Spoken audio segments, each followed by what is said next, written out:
శుభాకాంక్షలు నాగరాజు స్వాతికి నా హృదయ పూర్వక శుభాకాంక్షలు భార్యాభర్తల అనుబంధం ఎంతో విలువైనది వివాహ విశ్చతను కాపాడుకుంటూ అన్యోన్య దాంపత్యం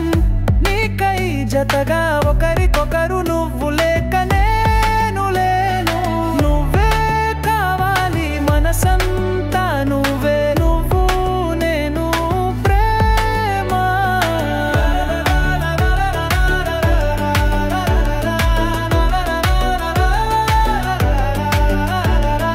ఇద్దరు పిల్లలు బాబురాజన్ చాణక్య పాప